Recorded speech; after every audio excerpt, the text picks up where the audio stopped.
প্রিয় নবী হযরত মুহাম্মদ সাল্লাল্লাহু আলাইহি ওয়াসাল্লামের প্রিয় চাচা ছিলেন আবু তালেব। তিনি নিজের জীবনের চেয়েও বেশি ভালোবাসতেন ভাতিজা মুহাম্মদ সাল্লাল্লাহু আলাইহি ওয়াসাল্লামকে।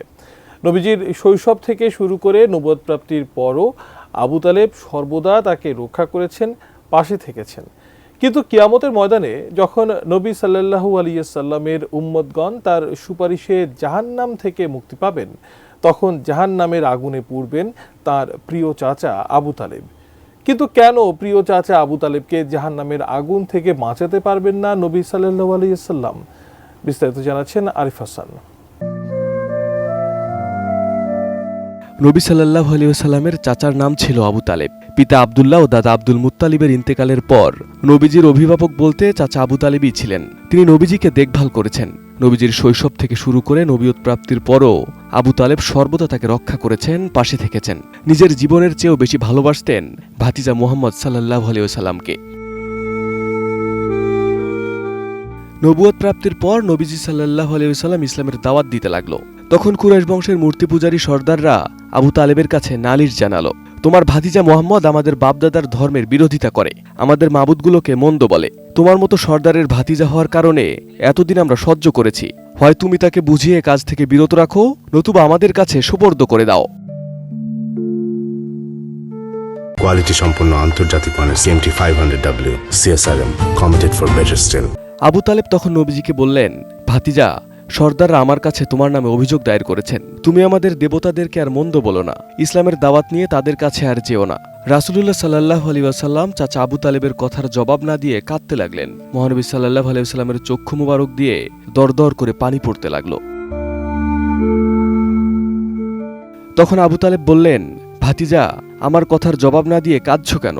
তোমার চোখের পানি আমি সহ্য করতে পারি না, বরং তোমার জন্য তো আমি জান দিয়ে দিতে পারি। মহানবী সাল্লাল্লাহু আলাইহি ওয়াসাল্লাম বললেন, চাচা যান, মূর্তি পূজার বিরুদ্ধে কথা বলার জন্যই আল্লাহ পাক আমাকে পাঠিয়েছেন। আপনি আমার সহযোগিতায় থাকুন আর না থাকুন, যে কাজের জন্য আল্লাহ পাক আমাকে পাঠিয়েছেন সে কাজ তো আমাকে করতেই হবে। তখন আবু তালেব বললেন, যাও, তুমি তোমার কাজ করতে থাকো। তবে যেসব সর্দার তোমাকে শায়েস্তা করার হুমকি দিচ্ছে, কথা দিলাম আমার শরীরে এক বিন্দু রক্ত থাকা অবস্থায় এদের কাউকে তোমার শরীরে আঘাত করতে দেব না। তোমাকে আঘাত করতে হলে আমাকে হত্যা করতে হবে।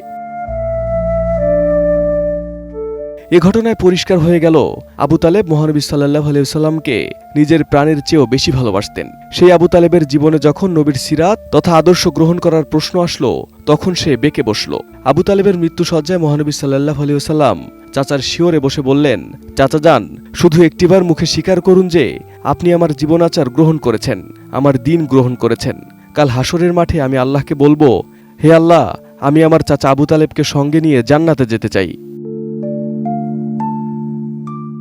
উত্তরে আবু তালেব বললেন, ভাতিজা মুহাম্মদ, তোমার দিন, তোমার জীবনাচার গ্রহণ না করলে পরকালে জাহান্নাম থেকে রক্ষা পাওয়া যাবে না, এ কথা আমি ভালোভাবেই জানি। কিন্তু মরণকালে যদি তোমার দিন গ্রহণ করি, তাহলে কুরাইশ বংশের লোকেরা আমার সর্দারির নামে ধিক্কার দেবে যে আবু তালেবের মতো সর্দার মরণকালে বাপদাদার ধর্ম ত্যাগ করে ভাতিজার ধর্ম গ্রহণ করেছে।